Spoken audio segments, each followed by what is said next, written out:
Bonjour et bienvenue à votre bulletin d'information régionale. Voici vos nouvelles du Sud-Ouest pour la semaine du 23 septembre.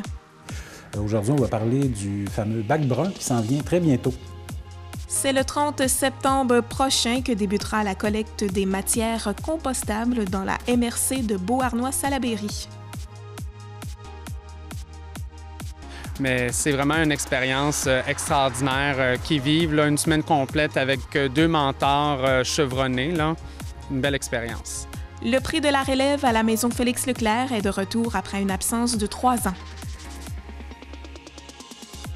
Le marché fait au Québec qui a lieu le 28 et 29 septembre, c'est vraiment exclusivement des vendeurs Etsy qui exposent durant cette fin de semaine-là. Pour cette première édition, près d'une quarantaine d'entreprises seront présentes, ainsi que différents ateliers et plusieurs activités familiales.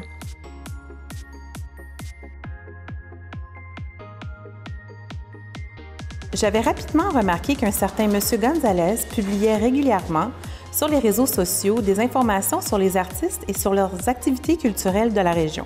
C'est la semaine passée que le Café de l'Horloge a présenté l'Art Cause, un événement unique où des artistes de la région se sont laissés inspirer dans la création de leurs œuvres par des photographies de M. Christian Gonzalez. Tous les profits retirés de la vente de ces œuvres ont été remis à des organismes de la région.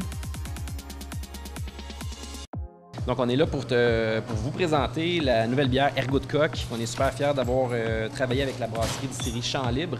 On vous invite à venir déguster la bière l'Ergot de Coq, une bière qui a été créée en collaboration avec la brasserie Champ Libre et dont tous les profits serviront à la sauvegarde de la nature.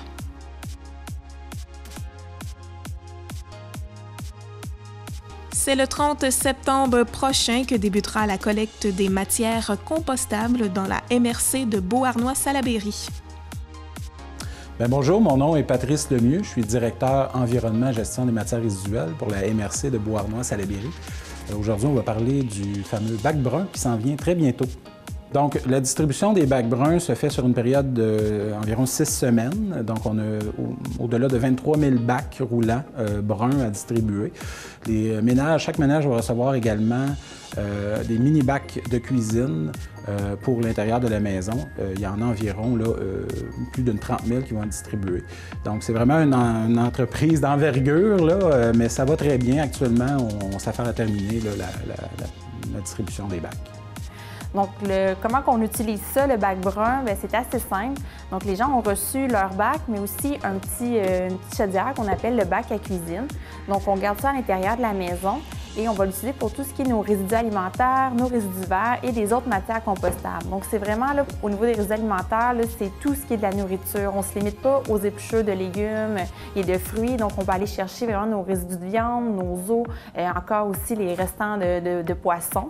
Donc, on va vraiment tout mettre ce qui est de la nourriture à l'intérieur de notre bac de cuisine qu'on va ensuite pouvoir transvider dans notre bac brun. Donc, c'est un peu comme la collecte sélective. On met nos matières admissibles dans le bac de récupération, le bac brun. Puis, dans le fond, on met le bac à la rue selon le calendrier. Le bac est ramassé et c'est pas plus compliqué que ça. Là. Dans le fond, on détourne une grande quantité de matière organique avec cette collecte-là. La matière organique qu'on retrouve habituellement dans les déchets actuellement, parce qu'on n'a pas de collecte de bac brun, c'est à peu près 50 %, c'est à peu près la moitié de ce qu'on a en déchets. Donc, on vient couper pratiquement de moitié notre quantité de déchets. Puis, avec cette collecte-là, évidemment, on va pouvoir réduire le nombre de collectes d'ordures. Donc, on va voir les municipalités éventuellement réduire aux 2 semaines pratiquement la collecte des ordures. Il y a différentes façons de faire pour vous faciliter la vie aussi à la maison. Donc, nous, c'est vraiment ce qu'on vous offre pour vous aider à démarrer en fait cette nouvelle habitude-là. Donc, vous avez votre bac de cuisine, à l'intérieur duquel vous avez le petit guide d'information et l'aide-mémoire pour vous rappeler qu'est-ce qui va dans votre bac. Mais vous avez aussi tous des trucs, des conseils sur comment bien utiliser votre bac brun et éviter qu'il y ait, par exemple, peut-être des odeurs ou l'apparition de mouches à fruits. Donc, vous avez tous les trucs sur comment faire ça. Vous pouvez aussi consulter, on a un site web, jelefais.com, qui a toutes les informations dessus. Puis, je vous invite aussi à vous abonner à la page Facebook Je le fais, où on va mettre continuellement les informations entourant l'actualité du bac brun. Donc, c'est sûr qu'au niveau de la collecte des matières organiques, on n'est pas les premiers. Hein. Il y a plus de 400 municipalités à ce jour qui ont le bac brun à leur porte. Nous, c'est sûr qu'on a commencé également à faire des projets pilotes il y a 2 ans et dans quelques municipalités, 4 municipalités de notre territoire. Et on voit que ça fonctionne très bien. Donc, on voit que les gens répondent bien, la qualité de la matière est au rendez-vous. Les gens comprennent aussi l'information. Hein. C'est quand même assez simple ce qu'on met dans le bac. Donc, on peut utiliser ce bac-là pour recueillir nos résidus alimentaires. On les transvite dans le bac brun qui, lui, va être collecté par le camion le jour de la collecte. Les résidus verts, souvent, mais ça prend de la place, donc nos feuilles et tout ça. Alors, on commence par remplir le bac brun, mais si on manque de place, parce qu'à l'automne, souvent, on a beaucoup de feuilles, mais c'est accepté d'avoir des surplus à côté du bac brun la journée de la collecte. Donc, on n'est plus limité à 3-4 jours par année de collecte de feuilles. Ça va être en tout temps. Donc, vous sortez votre bac brun et à côté, vous pouvez mettre vos surplus dans des sacs en papier, des petites poubelles ou encore un vieux bac roulant sur lequel vous aurez indiqué un V pour résidus verts. Donc, nous, notre collecteur va vider votre bac brun et va collecter les surplus de résidus verts à côté. La seule chose qui est importante à se rappeler pour l'utilisation du bac brun, c'est que sur le territoire de la MRC Bourgneuf-Salaberry, tous les sacs de plastique sont interdits dans la collecte. Donc, on va, pour assurer en fait un compost de qualité, on veut éviter de se retrouver avec des résidus de plastique. Alors, on invite les gens à se tourner vers les sacs en papier, que ce soit pour les surplus de feuilles à côté de notre bac ou encore si des gens préfèrent des fois, pour éviter les salissures, utiliser un sac dans leur petit bac de cuisine, c'est d'acheter les petits sacs en papier qui sont conçus pour ça et qui sont compostables. Donc, vous pouvez les mettre à l'intérieur et c'est le petit sac en papier que vous allez déposer dans votre bac brun.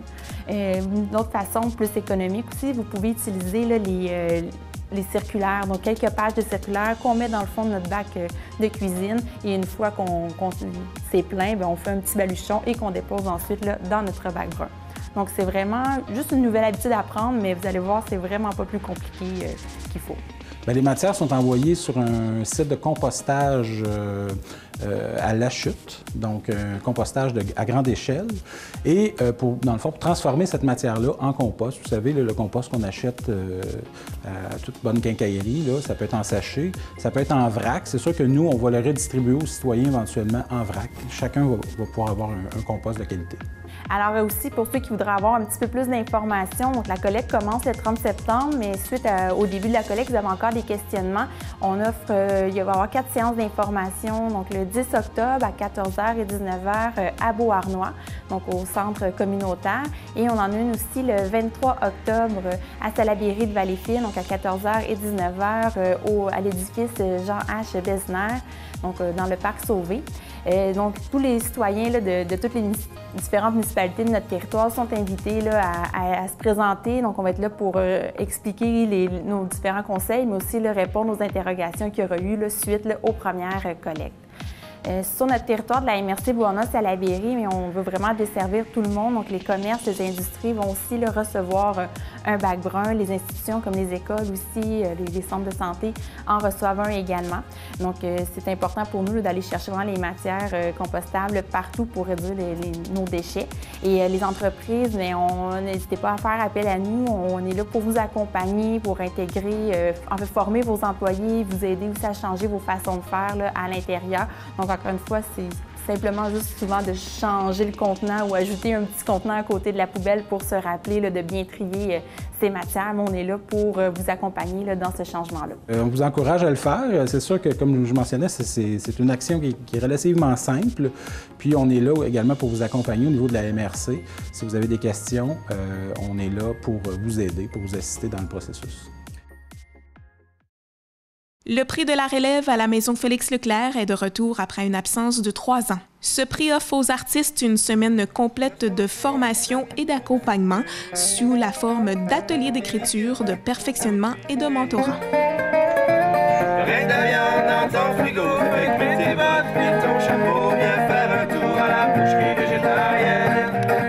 Bonjour. Bonjour, je m'appelle Philippe Lapin, je suis président de la Société de sauvegarde de Félix-Leclerc à Vaudreuil-Dorion. Donc, on prépare le prix de la relève. Dans le fond, ça consiste à recevoir 7 jeunes issus de 7 grands festivals de la chanson du Québec et du Nouveau-Brunswick.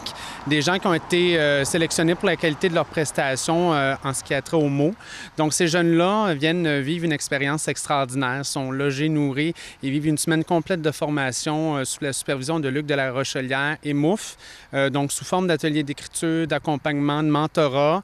Dans le fond, ça peut être aider ces jeunes-là à découvrir leur style, la qualité de leurs plumes, vraiment se découvrir comme artistes et dans le fond, sont invités à un peu présenter le fruit de leur travail samedi 14 septembre à 15h dans les jardins de la Maison Félix-Leclerc aux citoyens, au public, pour justement avoir une expérience de scène aussi, là, puis permettre aussi à la population de rencontrer ces jeunes artistes.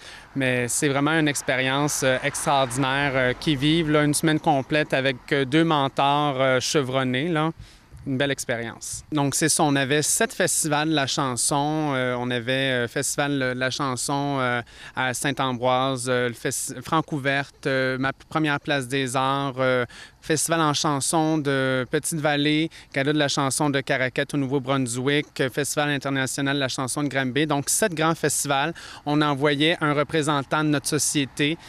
Puis, dans le fond, on regardait les différentes prestations. C'était pas la prestation musicale qui nous importait énormément, la grosse prestation, là, où est-ce qu'on mettait le feu au plancher. On s'attardait vraiment à la qualité des mots. Donc, nous, c'est le lien qu'on veut faire, c'est les mots, la prestation, l'importance qu'on accorde aux mots, aux paroles. Donc, on regardait de ce côté-là les différentes prestations, puis ensuite, on sélectionnait dans chacun de ces festivals-là, donc un représentant de chacun de ces festivals-là qui viennent passer une semaine ici. Moi, j'ai déjà remarqué là, à leur arrivée une reconnaissance de vivre une telle expérience, là, d'avoir accès à 2 artistes là, comme Luc et Mouf. C'est vraiment... je pense qu'ils vont en ressortir enrichis, puis je pense qu'ils vont s'en souvenir longtemps de ce prix-là parce que c'est pas n'importe quoi de passer une semaine, de s'attarder à son style d'artiste, à sa plume, à sa façon d'écrire, en ressortir beaucoup plus fort, puis beaucoup mieux outillé, j'ai envie de dire. Puis ensuite, bien, ça va leur donner peut-être le ton pour la suite des choses, là. Donc, j'ai envie de dire que c'est le début de quelque chose de plus grand qu'eux pour la suite, pour chacun d'entre eux, si on veut, là. Pâté de citrouille, tartare de brocat et toutes sortes de charcuteries au soya. Du steak de laitue romaine, on est ouvert 7 jours semaine. Faire un tour à la boucherie municipale. Les jeunes sont hébergés à l'Auberge Willow, donc des jeunes ils arrivent ici à 9 h le matin. Il y a différents ateliers en fonction de ce qui est prévu par Luc de la Rochelière et Mouf. Donc, ateliers d'écriture, mentorat, d'écrire des chansons, découvrir leur style, là. Donc, un peu des exercices pour se découvrir eux-mêmes comme artistes. Puis donc, ils sont de 9 h à 17 h, grosso modo, ici du lundi au vendredi cette semaine à la Maison Félix-Leclerc. Ils retournent à l'Auberge Willow pour souper. Des fois, vont se déplacer un peu dans la région. Puis, ça arrive qu'après le souper, bon, ils vont continuer de faire des exercices ou de travailler chacun de leur côté à l'auberge. Puis, donc, ça arrive que samedi, c'est le gros spectacle, c'est le point culminant de la semaine où est-ce qu'ils vont pouvoir exploiter le fruit de leur travail. Dans le fond, c'est la 2e édition, mais il y a eu une première édition en 2016. Il y a eu une absence de 3 ans, puis on revient avec une 2e édition cette année, puis on espère pour bien d'autres éditions encore. Bien, nous, dans le fond, la Société de sauvegarde de la mémoire de Félix-Leclerc, on veut vraiment faire découvrir la maison Félix-Leclerc, de faire connaître que Félix-Leclerc a habité durant 20 ans à Vaudreuil-Dorion, mais aussi faire connaître un peu plus ce personnage historique qu'est Félix Leclerc. Donc, on ne l'entend plus à la radio, on ne l'a pas connu de notre vivant, du moins pour ces jeunes-là. Alors, c'est de perpétuer la mémoire de Félix Leclerc. C'est la mission de notre organisme. Puis, on s'engage justement à faire un peu mieux connaître Félix Leclerc auprès de ces jeunes-là, de faire voir un peu ce lieu inspirant qu'est la maison Félix Leclerc, quand on sait que 20 ans... Félix Leclerc a habité dans Vaudreuil, dont 10 ans ici, qui a été inspiré par le lac des Deux-Montagnes, par le chemin de l'Anse. Ça lui a permis d'écrire quelques de ses plus belles chansons, si on veut. Là. Donc, c'est de faire découvrir vraiment cet aspect-là de Félix Leclerc à ces jeunes artistes de la relève. C'est ce week-end que vous pourrez assister à la première édition d'Etsy fait au Québec. Etsy est une plateforme web pour les entreprises désirant vendre leurs produits en ligne à travers le monde. Pour cette première édition, près d'une quarantaine d'entreprises seront présentes, ainsi que différents ateliers et plusieurs activités familiales. Moi, c'est Marc-Claude Daou. Je suis la propriétaire de Création Zo. Création Zo, c'est des accessoires de mode pour femmes et enfants. Donc, c'est des sacs, des portefeuilles, des fleurs, des tuques pour l'automne qui s'en vient, des mitaines. Puis, cette année, j'intègre tranquillement la transformation de vêtements. C'est du upcycling, fait que c'est vraiment un vêtement que vous ne portez plus dans la garde-robe que vous aimeriez modifier. Fait que vous me l'apportez, puis moi, j'ajoute ma petite magie aux vêtements. Bonjour, moi c'est Geneviève Juillet. Je suis joaillière. J'ai mon entreprise depuis plusieurs années à Terrasse-Vaudreuil. Puis je fais partie de l'équipe Etsy Vaudreuil-Soulanges depuis le printemps. Etsy Vaudreuil-Soulanges, dans le fond, c'est une équipe, on est une équipe de 5. On est des vendeurs qui vendent sur Etsy, la plateforme de vente en ligne plusieurs artisans partout dans le monde peuvent vendre sur cette plateforme-là. Oui, j'ai mes accessoires sur la plateforme Etsy. Fait que c'est des ventes en ligne, dans le fond, que ça m'apporte. Ça m'apporte une visibilité plus élargie que le Québec. Là. Le marché fait au Québec qui a lieu le 28 et 29 septembre, c'est vraiment exclusivement des vendeurs Etsy qui exposent durant cette fin de semaine-là. Il y a une vingtaine d'exposants qui viennent de la région, puis une dizaine qui viennent un peu partout autour de la région. Donc c'est vraiment... on va retrouver un peu pour tous les goûts aussi, des vendeurs autant pour les accessoires de mode, les produits zéro déchet, des cosmétiques, des savons, des bijoux, on en retrouve un peu pour tout. Il y a même aussi des ateliers qui vont avoir lieu durant la fin de semaine. Il va y avoir du yoga le samedi et dimanche, une maquilleuse qui va faire de l'animation aussi pour les enfants. Puis un atelier sur le virage vert aussi qui est donné par les Mères Nature de Planète. Puis c'est ça, dans le fond, on veut vraiment faire un événement qui va aller chercher un grand public. Puis on a même un bistrot aussi qui va être ouvert pour la fin de semaine avec des dîners ou des cafés, des smoothies. Puis toutes des choses pour pouvoir dîner sur place, puis passer le plus de temps possible dans l'événement. Puis c'est ça, dans le fond, c'est vraiment pour rapprocher les vendeurs Etsy au grand public qui ne magasinent pas nécessairement en ligne tout le temps. Le 28 et 29 septembre, l'endroit, c'est le Pavillon des bénévoles au 145 rue Valade à Les Cèdres. Puis, dans le fond, l'entrée est gratuite. N'importe qui peut y aller. Il n'y a pas de billets ou quoi que ce soit. C'est vraiment ouvert à tout le monde. C'est la semaine passée que le Café de l'Horloge a présenté l'Art Cause, un événement unique où des artistes de la région se sont laissés inspirer dans la création de leurs œuvres par des photographies de M. Christian Gonzalez. Tous les profits retirés de la vente de ces œuvres ont été remis à des organismes de la région. Alors, pourquoi honorer Christian Gonzalez? 2014. Étant nouvellement installée dans la région de Vaudreuil-Soulanges, je n'avais pas beaucoup de façons d'entrer en contact avec les artistes du coin. Je m'essayais en allant dans les parcs ou dans les festivals médiatisés, mais ce n'était pas toujours concluant. Toutefois, j'avais rapidement remarqué qu'un certain M. Gonzalez publiait régulièrement sur les réseaux sociaux des informations sur les artistes et sur leurs activités culturelles de la région. Je me disais que je devais absolument et sans plus tarder communiquer avec lui. Dès notre première rencontre, j'ai tout de suite réalisé que son dada, son pur bonheur à lui, était de promouvoir les arts, les artistes et la culture en général. I was in heaven. Pourquoi c'est important pour vous de rendre hommage à M. Gonzalez? Bien parce qu'il est partout. parce qu'il est sur les couvertures de magazines. Récemment, je revenais de voyage, je l'ai vu sur un grand poster sur le bord de l'autoroute, sa grande photo des seigneuriales. J'ai vu en feuilletant la presse, je tombe sur une photo de lui et ces images ont été vues dans Google, ont été vues plus de 3 millions de fois. Alors, c'est quelque chose qui est quand même impressionnant pour une personne en très peu, tu sais. Il se dit un peu imposteur, mais moi, je dis c'est un grand artiste. Et puis, en 5 ans, il a marqué l'imaginaire de la région. J'ai le plaisir de me retrouver aux côtés de l'honoré ce soir, soit le photographe, M. Christian Gonzalez. Donc, d'entrée de jeu, j'ai envie de vous poser la question, mais qui est Christian Gonzalez? Ah ben, Christian Gonzalez est un passionné de photographie déjà.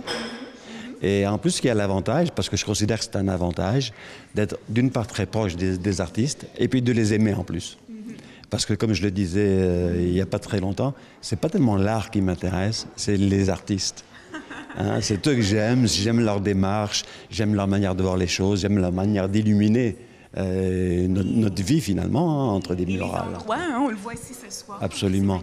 Donc voilà qui est Christian Gonzalez en 2 mots, parce que en gros ça reflète bien ce que je suis.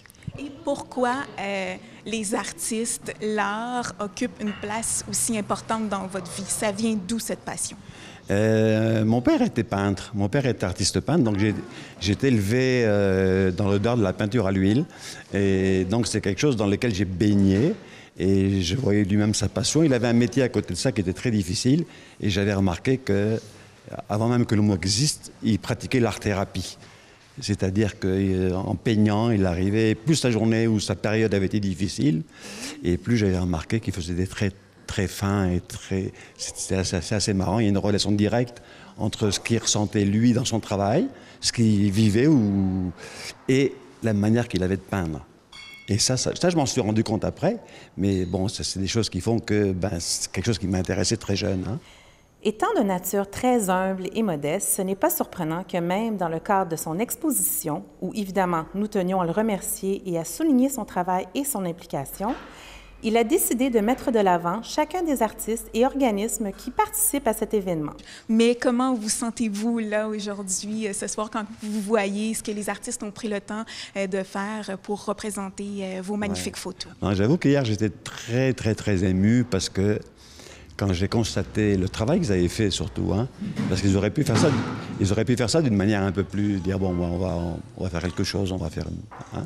Mais là, ils ont vraiment travaillé, et ce qui m'a surtout impressionné, et il faut parler avec eux pour s'en rendre compte, c'est quelle a été leur démarche pour partir de la photo et arriver à ce qu'on voit. Et c'est absolument extraordinaire, parce que les photos qui sont là, c'est peut-être pas des photos que moi j'aurais exposées, c'est pas les plus belles. Mais c'est celles qui sont venues les chercher.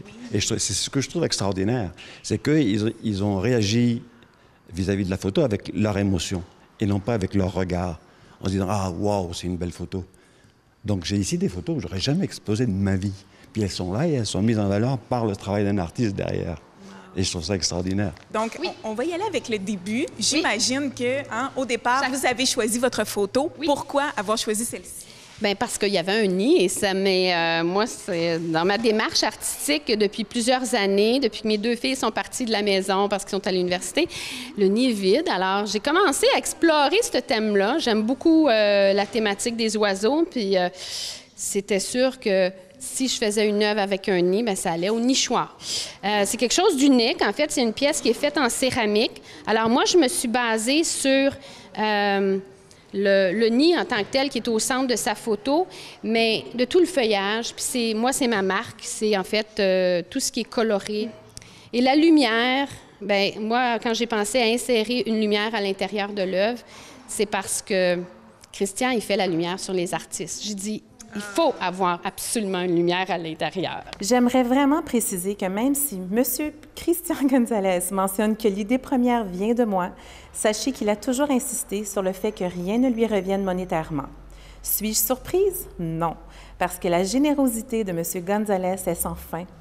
Sa vocation première étant de mettre en valeur les artistes, les arts et sa région. Je le remercie personnellement car il croit, tout comme moi, tout comme plusieurs d'entre vous ici, que l'art embellit vraiment nos vies et qu'ensemble, nous sommes plus forts. Merci, M. Gonzalez. Nous vous aimons. Pourquoi avoir décidé justement de redonner à des organismes? Ben, il se trouve qu'on a des artistes déjà au départ qui sont très généreux, qui répondent spontanément. Et quand on sait qu'en plus, pour certains, la plupart n'arrivent pas à vivre de leur art. Donc on pourrait se dire, bon, ça va les enquiquiner, etc., de travailler un petit peu dans le vide. Mais pas du tout, ce sont des gens qui réagissent immédiatement, qui font des œuvres magnifiques et qui sont prêts à les offrir pour une cause. Donc on s'est dit, on va les offrir, justement, on va leur faire choisir et une photo et un organisme qui les touche. Et c'est ce qu'ils ont fait. Donc ils ont choisi une photo qui les inspirait et ils ont été choisir un organisme ou pour une cause qui leur était chère. Et on a fait comme ça tout le monde est content. Moi, l'artiste, l'organisme, tout le monde est heureux. Et probablement le client qui va l'acheter parce que, en plus d'une belle toile, d'une belle œuvre qui va être au-dessus de son foyer, par exemple, il y a toute une démarche artistique qui s'est produite. Il achète ça aussi. Et il achète aussi la possibilité d'aider un organisme. Là, j'ai vu tout à l'heure, il y a un organisme qui a écrit que ça lui permettrait de fournir du lait et des couches pendant 1 an. Parce qu'il est écrit ce que ces sous vont permettre aux organismes de réaliser. Alors, juste ça, je trouve ça génial que quelqu'un achète un tableau et sachant que ça va permettre à des gens d'avoir du lait et puis des couches pendant 1 an, je trouve ça extraordinaire. Et profitez pleinement de ce bel hommage qui vous est offert ce soir. Merci. Bravo pour tout ce que vous faites. Merci beaucoup. Merci. Depuis le 21 septembre, le verger biologique de l'île Saint-Bernard à Châteauguay est ouvert pour l'autocueillette tous les jours. Par la même occasion, on vous invite à en profiter afin de déguster la bière L'Ergot de Coq, une bière qui a été créée en collaboration avec la brasserie Champ Libre et dont tous les profits serviront à la sauvegarde de la nature. Salut, je m'appelle Mathieu Lacombe, je travaille pour Héritage Saint-Bernard au développement, financement et projets spéciaux. Salut, Luc Lécuyer, Héritage Saint-Bernard, directeur général. Donc, on est là pour vous présenter la nouvelle bière Ergot de Coq. On est super fiers d'avoir travaillé avec la brasserie distillerie Champ Libre. On a eu 2 autres itérations de cette bière-là auparavant avec Brasseurs du Monde et Mont-Slégius. Maintenant, on travaille avec Champ Libre. C'est une bière qui est en hommage à un arbuste rare de la région ici, principalement Châteauguay-Léry-Kanawake, qui s'appelle l'Ergot de Coq. Donc, de là le nom. Et c'est une ale blonde, style colge, super bonne, 5 % d'alcool. Donc, venez l'essayer. Ouais. Je dois dire qu'on est très, très fiers d'être en collaboration avec Champ Libre parce que c'est une entreprise d'ici et on veut travailler avec les gens d'ici. Et les profits qu'on dégage de la vente de cette bière-là, bien, on la réinvestit dans la protection de la nature. Bien, Champ Libre, c'est une entreprise qui veut s'ancrer localement. Ça fait partie de leur philosophie. Puis on est en contact, on connaissait déjà les gens qui sont en arrière de cette brasserie-là. On s'est assis avec eux, on a discuté, puis on a établi un partenariat et pour l'écomarché et pour le développement de la nouvelle Ergot de Coq. Pour créer, pour l'étiquette, on a fait appel à Hubert Rondeau-Lécuyer, qui est un artiste de la région, qui travaille aussi pour Héritage Saint-Bernard. Hubert a proposé une œuvre où on voit la tête d'un cerf de Virginie, dont les bois sont finalement les branches de l'ergot de coq. On voit les épines et les feuilles. Donc, c'est un beau mix, là. Et on est très fiers de l'étiquette. On la trouve très belle. Ça nous représente, oui. Ouais. Alors, l'ergot de coq est en vente ici au pavillon de l'île et au bistrot La Traite. Les profits qu'on va dégager de la vente de la bière seront réinvestis pour la protection de l'environnement, de la nature, pour la grande région de Châteauguay-Léry. Et je crois qu'il est possible aussi d'en avoir quelques exemplaires à la brasserie de Champ Libre, sans sont garder quelques canettes également. C'est une bonne idée. Bistrot La Traite, Café de l'Île, la Boche chez Champ Libre, merci.